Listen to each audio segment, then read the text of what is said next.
Bom, como já havíamos anunciado, está conosco no Facebook e pela Rádio Charrua AM e FM 95.1, AM 1140, o político, professor, advogado Ciro Gomes, para que a gente possa conversar com ele nesta manhã. O senhor vai falar para uma emissora que tem 84 anos, amigo, o sorriso dele lá, ó. 84 anos, que abrange toda a região da fronteira oeste do Rio Grande do Sul. É um prazer conversar com o senhor, Ciro Gomes. Bom dia. Muito bom dia a todos os meus irmãos e irmãs, compatriotas da fronteira oeste do Brasil, que o Rio Grande guarda com todo zelo e cuidado. A partir da Rádio Charrua, você, Carlos e Chico Alves, me dão uma oportunidade muito grande de, mais uma vez, cumprimentar essa gente querida e discutir o nosso país.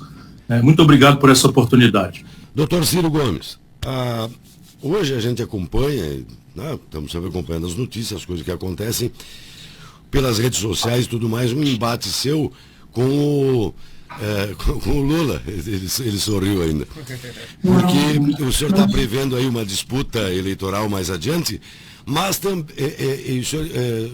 esse embate relacionado à corrupção do governo PT. Não é só isso, não. É basicamente a falta de projeto e a absoluta incapacidade que o Lula revela de entender o Brasil. Você veja a pergunta do Chico. Lá quando o senhor foi ministro do Lula? O que houve?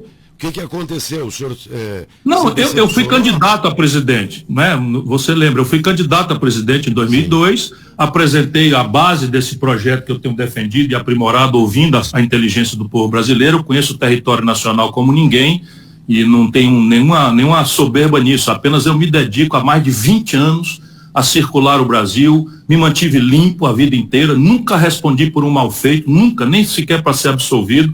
Renunciei às 3 pensões que eu teria direito como ex-deputado, ex-prefeito, ex-governador, porque considero imorais. Não tenho rádio, não tenho TV, não tenho empresa, não tenho sociedade com ninguém, nem com nada. Me dedico exclusivamente ao povo brasileiro e estou muito feliz por isso. A única eleição que eu perco é a eleição de presidente da República e também eu tenho humildade para entender que eu sou muito pequeno para aspirar a esse lugar tão honroso. Mas eu me coloco no debate defendendo ideias. Então, quando acabou a eleição, que eu perdi, é natural que no segundo turno as pessoas sejam chamadas a tomar posição. Eu sempre tomei posição, às vezes mais ostensiva, subi no palanque, defendi, como foi o caso em 2002, às vezes apenas voto porque não aceito mais ficar votando no coisa ruim, porque o coisa pior é muito pior, sabe? Eu não aguento mais isso aos 63 anos de idade e é o quadro que hoje eles querem empurrar a goela abaixo do povo brasileiro.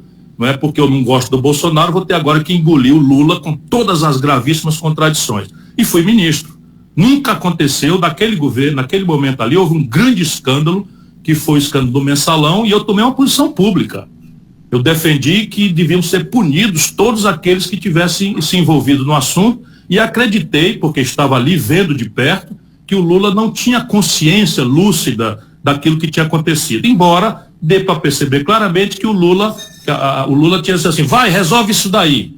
Ele é muito assim, né? Ele tem um cerco de pessoas e ele se preserva, como nessa frase, ele é o bonzinho e manda o círculo de bajuladores dele, um gabinete do ódio financiado com dinheiro sujo, até hoje, né? Insultar, agredir, depreciar os adversários, e ele, não, eu gostaria de ser amigo, eu sou Lulinha Paz e Amor. Isso tudo, para quem não conhece, vai sendo enganado, cada vez menos. Mas eu conheço o Lula há 40 anos. Então, veja, depois daí eu vi que não tinha mais jeito, que o Lula era o elemento central desse projeto de poder, em que a corrupção era a ferramenta central. E aí não aceitei mais ser ministro. Continuei votando porque, de novo, a gente faz aquilo que a população obriga. Não, eu não podia ser candidato, o Lula tomou o meu partido, na época o PSB, e eu continuei votando para não votar do outro lado, porque essa é a minha linha de coerência, mas no limite não é mais possível a gente ficar calado, sabe? Não é possível ficar calado, porque o Palocci, Carlos, o Palocci não foi um acidente, não foi um acordo que foi feito para governar o país. O Palocci era o braço direito do Lula e assinou um cheque de 100 milhões de reais. É isso aí, irmão de Uruguaiana e de toda a fronteira oeste do Rio Grande do Sul. O Palocci, braço direito do Lula, assinou um cheque de 100 milhões de reais devolveu para o cofre público confessando que roubou.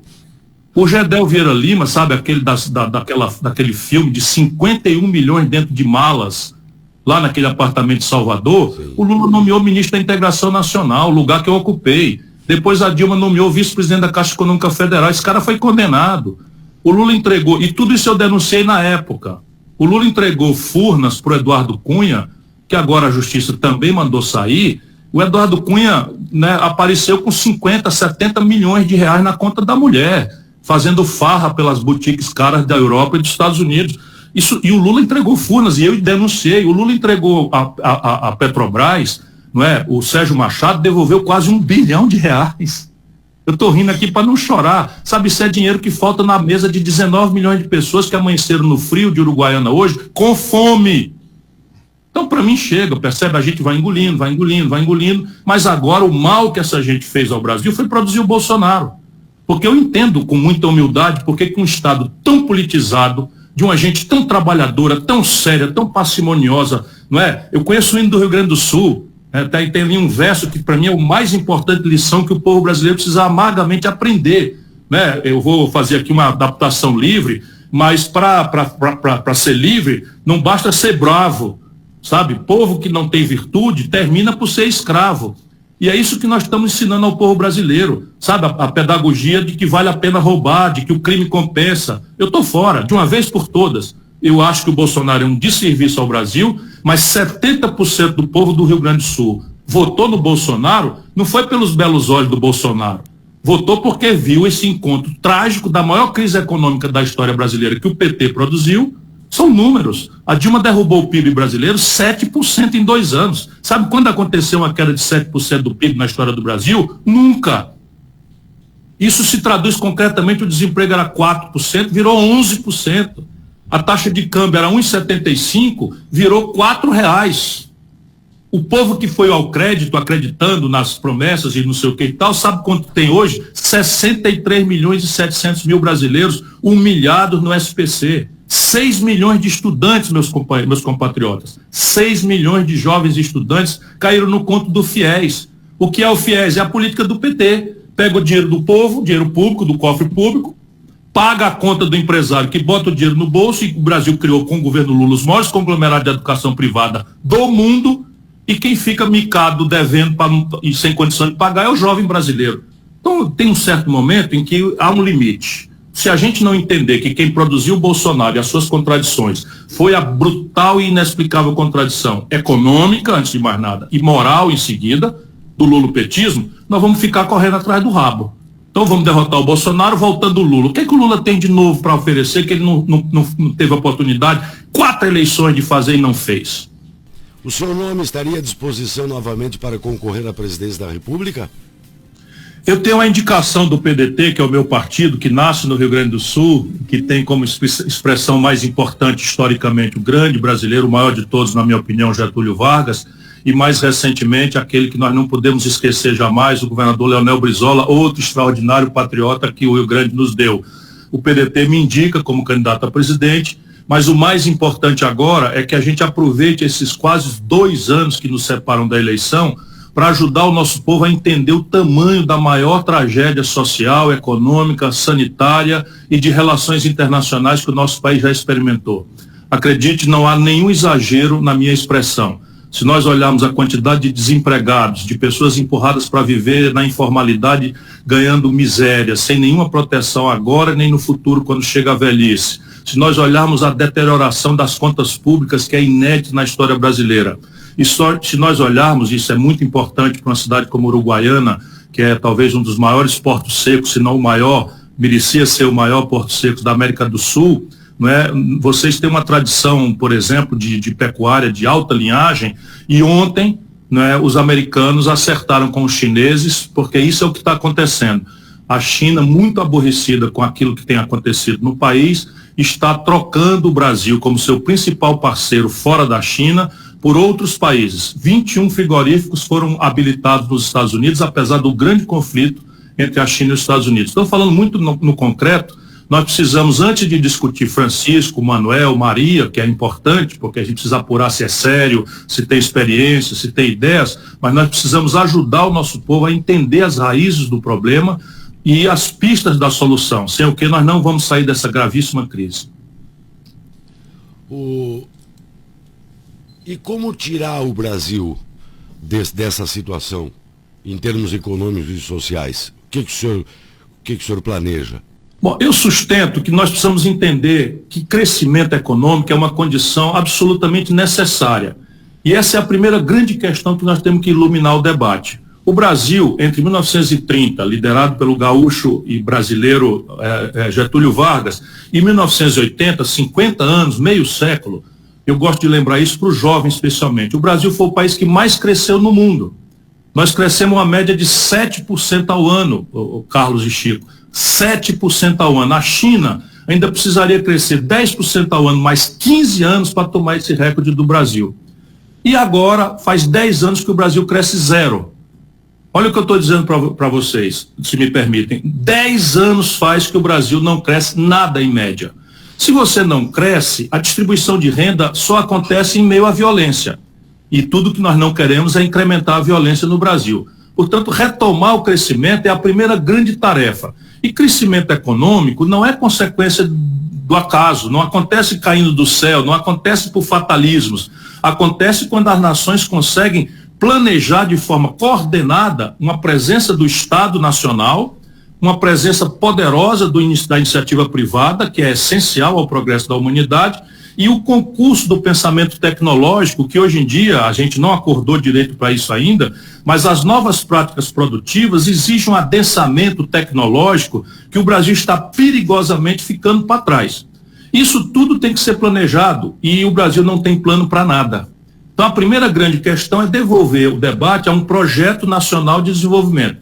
Projeto significa um plano mesmo. Você dizer o seguinte, está aqui o problema, a raiz do problema é esse, e nós precisamos resolver isso em 30 anos. Quanto custa resolver isso em 30 anos? Qual é a parte que toca para a iniciativa privada? Qual é o papel do Estado? Definir isso com inteligência, não com ideologia, com briga, com paixões, com ódios, como a nação brasileira hoje está dividida. Em seguida, dizer quanto custa. Nós precisamos botar o povo nessa jogada para amadurecer, em vez de ficar véspera de eleição prometendo, não é, educação, saúde, segurança e não sei o quê, depois o povo ficar com o travo amargo da decepção, da mentira em que a política se transformou. Você dizer, olha, o orçamento é tanto e essa conta vai ser dividida da seguinte forma. E aí você tem que discutir as reformas da Constituição brasileira que não podem ser feitas em Brasília.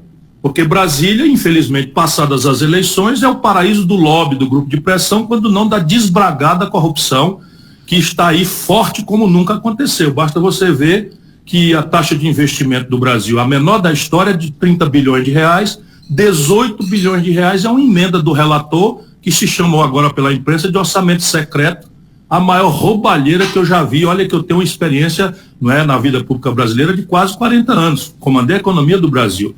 Então, orçado o projeto, estabelecidos os objetivos, dividida a conta, o país tem que ir partir do momento que nós estamos hoje. Se eu estiver sendo muito longo, me interrompa.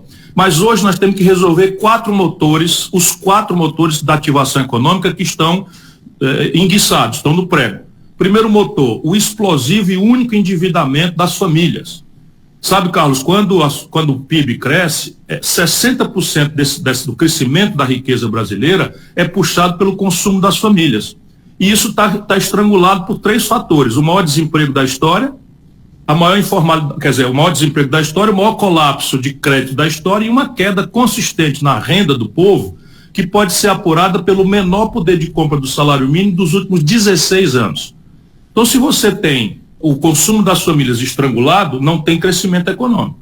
Isso ninguém precisa ser economista para entender, porque se as famílias têm capacidade de consumir, o comércio vende mais, contrata mais gente, encomenda mais da indústria, que contrata mais gente, que compra mais da matéria-prima, que contrata mais gente, e aí a traquitana do crescimento gira. Segundo motor enguiçado, o endividamento empresarial. Carlos, Chico, nós estamos hoje com 6 milhões de empresas com o nome no Serasa, que é o SPC das empresas. 6 milhões de empresas. O Brasil, do desastre do governo Dilma para cá, fechou mais de 300 mil pontos de comércio, mais de 30 mil indústrias foram fechadas na maior destruição de uma estrutura industrial da história do capitalismo mundial. Então, você tem que reestruturar esse passivo e o Brasil tem como fazer isso a partir de um fundo soberano que nós podíamos lastrear numa parte das reservas cambiais que ainda são muito altas no Brasil, que é aquela espécie de caderneta de poupança em dólar que nós temos hospedado lá fora. O terceiro motor é o investimento público. Veja, também é óbvio, em momentos de depressão econômica, quando a iniciativa privada está sem capacidade de investir, o mundo inteiro, e essa pandemia mostrou isso fortemente, o Estado Nacional vem para ativar a economia, para dar aquele choque, né, de reativar o corpo que teve uma parada cardíaca. E no caso brasileiro é flagrante. Incrementar o investimento público significa fazer um maciço investimento naqueles setores de retorno rápido em matéria de emprego, não é, de renda e em matéria de condição de qualificação da vida do povo. Nós temos 10 milhões de famílias sem água potável em casa. Nós temos aí 40 milhões de pessoas morando em favela. Então a construção civil, não é, você fazer a duplicação das rodovias que tem maior potencial de incrementar a produtividade, né, vocês saem daí para Porto Alegre via Alegrete, né, apesar de ser um dos maiores portos secos do mundo, é uma estrada, não é, antiga, acanhada, que foi feita lá atrás. E coisas mais estratégicas, que é o quarto motor. O Brasil está virando um país criminosamente dependente das coisas do estrangeiro. Ora, eu me lembro, como eu amo a história brasileira, já tive uruguaiano algumas vezes, aí vocês têm, não sei se dão valor a isso, mas eu cito como exemplo no meu discurso, Uruguaiana em 1932, apenas 2 aninhos depois da Revolução de 30, Uruguaiana, pela iniciativa privada de uruguaianos, comerciantes, o Uruguaiana hoje deve ter 150 mil habitantes, na época era uma cidade acanhada, pequena, na fronteira, numa sensibilidade de militar grande. Uruguaiana fez a primeira refinaria do Brasil, refinaria privada, que é a base desse grande grupo, extraordinário grupo Ipiranga, que é um grupo nacional brasileiro. Pois bem, agora o Brasil está virando o maior importador de derivados de petróleo do mundo em pleno século XXI. Naquela data, quando o Uruguaiana fez essa proeza, mostrando que o brasileiro é capaz, nós tínhamos problemas tecnológicos, mas tínhamos simplesmente uma trava que era, não existe petróleo no Brasil. Tanto os americanos quanto a União Soviética diziam que não tinha petróleo. Então veja, hoje o Brasil importa tudo do seu complexo industrial da saúde, tudo. A gente pode falar mal do Pazuello, que está fazendo aí, mentindo demais, isso é uma coisa constrangedora para um general da ativa do Exército Brasileiro, a gente assistir essa degradação moral de uma instituição que nós temos carinho, respeito e temos que ter, mas ver um general se comportando de forma pusilânime como o Pazuello, podemos falar mal do governo Bolsonaro, mas quando a pandemia aconteceu, o Brasil foi apanhado, Chico, dependendo de importar máscara da China, de importar bata para enfermagem da China, de monitor de UTI, respiradores, nós temos que importar a vacina. O Brasil fez a sua primeira vacina há 120 anos atrás. E essa gente que nos governa ao longo dos últimos 30 anos destruiu o complexo industrial da saúde brasileira e hoje nós estamos na mão para importar os insumos básicos, a matéria-prima da vacina. Em maio, quando a gente devia ter acelerado a vacinação, o Brasil caiu quase 25%. A vacinação planejada, e nós estamos aí contando dezenas de milhares de mortos, 27 mil no Rio Grande do Sul, por uma doença que já podia estar vacinada. E não é porque o Brasil não importou, que também não importou corretamente. A gente tem que perguntar por que o Brasil precisa da China para fazer coisas básicas como remédio para dor de cabeça. Isso não existe. Então, e isso, o complexo da defesa, o complexo industrial do agronegócio, vocês são um centro importantíssimo do agronegócio brasileiro. A metade dos custos de produção da agricultura mais agressivamente extraordinária do mundo vem do estrangeiro. Todo fertilizante, todos os implementos agrícolas. Qual é o sentido disso? O sentido disso é que isso estrangula o desenvolvimento. Porque na hora que o país cresce, explode a importação, o país não tem o dólar para pagar e quebra. Isso quebrou lá atrás o Fernando Henrique, quebrou mais recentemente a Dilma e está aí o país 10 anos sem crescer. Chico Alves tem uma pergunta para o senhor. Bom dia, doutor. Bom dia, Chico. Francisco Alves. Bom, Chico, o senhor falou aí sobre nosso Porto Seco. Verdade, nós temos o maior Porto Seco da América Latina. Aliás, há informações que só perdemos em movimento de carga para um Porto Seco na fronteira dos Estados Unidos com o México. o que mostra a força desse nosso Porto Seco. Nós temos aqui, a 4 quarteirões da praça principal da cidade de Uruguaiana, uma ponte internacional que nos liga com a Argentina. Passo de los Libres. Passo de los Libres, é verdade. A 70 quilômetros nós temos outra ponte que nos liga com o Uruguai. Nós estamos prensados, no bom sentido, por 2 países. Uruguaiana, segundo a Polícia Federal, em levantamento, não houve ponto de fronteira no Brasil nos últimos anos que colocasse mais turistas do Prata, né? Aqui no Brasil. Uruguaiana, ninguém superou Uruguaiana e ninguém supera Uruguaiana nisso aí. Nós temos aqui Uruguaiana a maior lavoura de arroz deste país. Temos uma pecuária de ponta tradicional. Então temos tanta coisa bonita em Uruguaiana.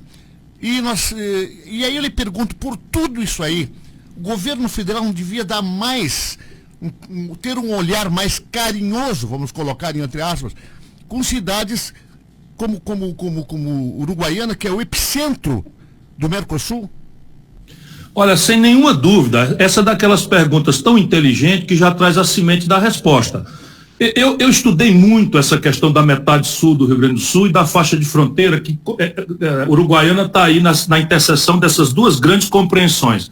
A faixa de fronteira no Brasil é completamente abandonada. Completamente abandonada. Não há nenhuma estratégia, não é, fora dos planos que estão nas prateleiras pegando poeira e sendo comido pelas traças. Não há uma estratégia.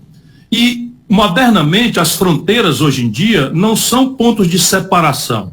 São pontos de integração, tanto mais numa grande estratégia internacional em que o Brasil precisa priorizar a sua vizinhança, o Mercosul, que eu ajudei a escrever a última versão do Tratado de Ouro Preto, quando fui ministro da Fazenda. Então, aquilo que você está falando é muito claro. Você tem os potenciais, a metade sul do Rio Grande do Sul é a parte do Brasil que mais regrediu sob o ponto de vista econômico.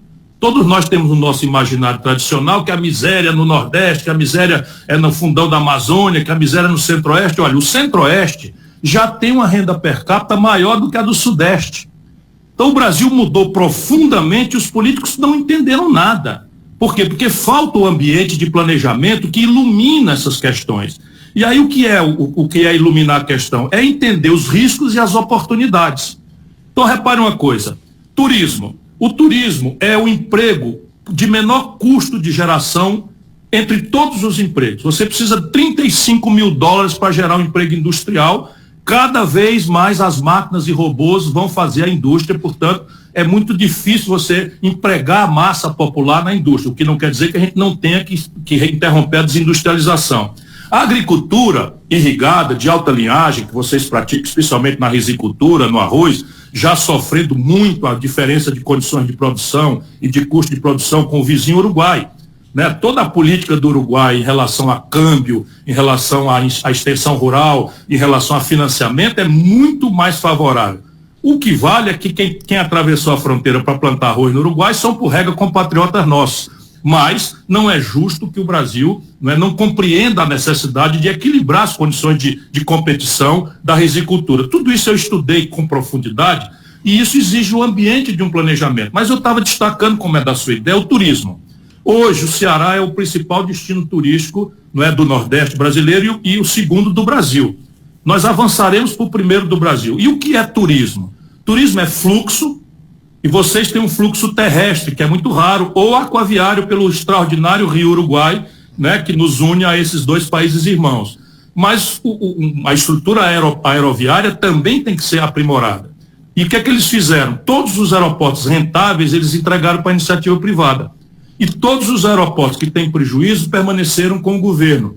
E os militares que tinham uma ideia de fazer subsídio cruzado, o que era isso? Cobravam uma tarifa mais cara no aeroporto do Rio de Janeiro para financiar um aeroporto em Uruguaiana, que teoricamente no começo seria deficitário. Eles simplesmente destruíram essa possibilidade.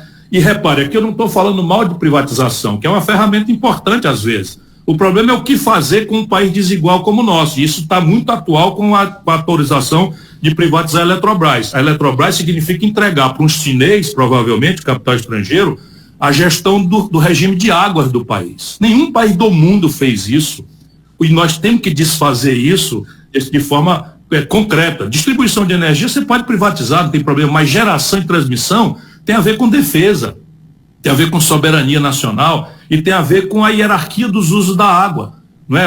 Vocês aí têm a iminência do Rio Uruguai, mas Santa Maria já sofre falta d'água. Eu construí barragens em Santa Maria, ali na entrada da grande metade sul do Rio Grande do Sul, tem uma mudança climática já perceptível, em que vocês vão começar crescentemente, por exemplo, a criação de frangos, aves e frangos aí ali na metade sul do Rio Grande, começou a definhar por falta d'água. Um assunto nordestino, poços profundos sendo perfurados e perdidos. Eu mandei a tecnologia nova que nós desenvolvemos. O turismo é claramente uma saída de emergência. E o Rio Grande tem tudo. Tem uma culinária, tem extraordinários vinhos que não saem daí porque não tem escala para rivalizar e também sofre uma competição completamente desigual. Ou seja, na sua pergunta está o exemplo prático daquilo que é a necessidade do Brasil se conhecer, entender o seu problema, mapear suas oportunidades, mapear seus riscos e estabelecer metas, objetivos, porque nada sério, meu caro Chico, acontece do dia para a noite no lapso de uma vida. Sem se falar no grande desafio da educação, da ciência, da tecnologia, que exige uma geração inteira disciplinadamente fazendo a superação do atraso do país. Uma pergunta, eu encerro a minha participação com uma dupla pergunta aqui. Primeiro, já que nós moramos, e já a primeira pergunta eu conduzi por esse lado, numa área de fronteira entre dois países, né, amigos, qual é o seu plano de relacionamento com os países Uruguai e Argentina e também o Chile, que nós temos muita ligação em função do comércio exterior? Essa é uma pergunta. A outra pergunta, o senhor acha que é possível a curto, porque nós precisamos a curto prazo, acabar de vez com o esquenoso brasileiro, que dá medo no brasileiro, que revolta o brasileiro, que se chama corrupção? Acabar a corrupção é uma mentira que eu não tenho coragem de dar ao povo brasileiro. Por quê? Porque a corrupção é uma inerência à falibilidade do ser humano. Ela existe na Europa, ela existe nos Estados Unidos. O que posso prometer a você é dar o exemplo. E isso acaba produzindo efeitos para baixo, porque a tarefa do homem público não é só não roubar, é não roubar e não deixar roubar. E aqui está o meu compromisso, que é um compromisso de vida. Como é que a gente pratica isso? Assumindo a presidência da República, eu vou fazer o que fiz como governador e como prefeito. Eu anuncio um estatuto que é fora de lei, é apenas um estatuto que todos os meus auxiliares assinarão voluntariamente. Todos os meus auxiliares abrirão mão de sigilo bancário e fiscal. Isso é para proteção do empresário, da pessoa física. Não pode ser para proteção do homem público. Quando a gente aceita a vida pública, a gente tem que abrir mão de certas franquias privadas. Então, a partir daí, haverá outras questões pragmáticas. Qualquer denúncia genérica, estão roubando, desconsidera. Segue o trem, vamos trabalhar, porque não é, a leviandade é muito comum no ambiente político. E a imprensa não é delegacia de polícia. A imprensa tem que, viu fumaça, tem que denunciar. Pode não ser fogo, mas tem que denunciar, e isso é um belo trabalho que a imprensa faz. Porém, cada denúncia específica terá a seguinte reação: o cidadão acusado se afirmará ou não inocente e pedirá um afastamento provisório do cargo que ocupa e uma apuração expedita, ágil, para definir indícios corretos ou não da sua inocência ou culpa. Se tiver culpa, daí para frente, problema com a delegacia de polícia. Se não tiver culpa, volta com desagravo. Aconteceu isso no meu governo 2 vezes. Um secretário de Justiça foi acusado de comprar comida superfaturada para os presídios. Afastei, determinei uma apuração expedita, era mentira, voltou desagravado apenas 9 dias depois. O outro foi acusado de superfaturar a obra na autarquia metropolitana de Fortaleza. Afastei, mandei apurar, os indícios eram muito evidentes, demiti e notifiquei a polícia para fazer o inquérito. O Itamar Franco fez isso. O braço direito dele, Henrique Argrives, que era o chefe da Casa Civil, foi sobre ele levantado uma suspeita de corrupção. Naquela época havia uma CPI dos anões do orçamento, etc. E o Itamar afastou o braço direito dele, anunciando que acreditava na inocência dele, mas pediu preferência à CPI para apurar se havia ali indícios mais veementes ou não. A CPI atendeu o Itamar, apurou rapidamente aquilo e viu que era uma calúnia. o Argrives voltou desagravado. Isto é o que você pode fazer. Para além disso, o Brasil precisa adaptar, melhorar, que foi um cearense gaúcho que fez, né, o Luiz Roberto Pontes, a lei de licitação. Porque a fraude acaba prendendo os buracos da lei. Então a lei antiga dizia que era o menor preço. E aí houve muita fraude em relação a isso. Agora, a nossa lei determina um penoso processo duplo de habilitação técnica e preço. Nessa habilitação técnica, você tem 1 milhão de recursos que acabam criando problemas e tal. Então você precisa melhorar a lei de licitação e a chave aqui é anunciar preços unitários, que eu também fiz. Você bota na internet quanto é que custa um tijolo Y tal, quanto é que custa um cano, quanto é que custa uma manilha, quanto é que custa 1 metro de trilho, quanto é que custa... Isso a Fundação Getúlio Vargas levanta, e todas as licitações têm que consolidar o preço, isso naturalmente tem adaptações regionais, para que a população, conhecendo os preços, possa ser o grande olho, né, que vigia as coisas. Então, prevenção e punição exemplar é o que eu posso prometer. Né? Dizer, como o Bolsonaro disse, que acabar a corrupção, sendo ele próprio um corrupto, a família toda corrupta, isso daí é só uma fraude que ele aperfeiçoou dizendo que ia fazer um governo técnico e se vende por tal centrão, e hoje nós estamos vendo aí emendas, orçamento artificial, etc. Como é que a gente faz a adaptação do Mercosul? Voltando às origens. Não é que eu participei, eu volto a dizer, tenho a honra de ter a minha assinatura no Tratado de Ouro Preto, que consolidou o Mercosul. A ideia ali era que esse Mercosul não fosse só uma zona de livre comércio entre nós. A ideia ali é que nós evoluíssemos até, evidentemente, tateando se isso era possível ou não, para uma moeda comum. Mas essa moeda comum, a antecedência dela, nós temos que fazer, por exemplo, em relação à risicultura. Nós temos que homogeneizar toda a legislação fitossanitária, controle fitossanitário, para não estabelecer diferenciais, né? Nós temos que homogeneizar os regimes trabalhistas e previdenciários. Isso dá um trabalho infernal, mas na medida em que a gente fizer a estandartização dos controles fitossanitários, dos padrões, não é, de financiamento, dos padrões de encargos trabalhistas e previdenciários, nós vamos harmonizando na região as condições de empreender, e isso nos permite empreender globalmente todos juntos, ganhando pelo menos 2 dos grandes atributos da competição global. O primeiro deles, escala. Né? Sem escala, você não compete globalmente. E o segundo deles, o financiamento. Hoje, o empresário de Uruguaiana desconta uma duplicata, meu caro Chico, a mais de 1% ao mês. Se atravessa o Rio Uruguai, você desconta uma duplicata a 7% ao ano. Compreende? Essa diferença é mortal. Imagina isso com a China, com a Europa e com os Estados Unidos. Então nós precisamos harmonizar essas condições todas, e aí, como eu lhe disse, dará um trabalho infernal, mas o próprio processo nos permite contaminar-nos, as nossas nações todas, como uma irmandade que precisa se reunir para enfrentar a predadora competição global. Senão a China vai nos destruir em todas as áreas.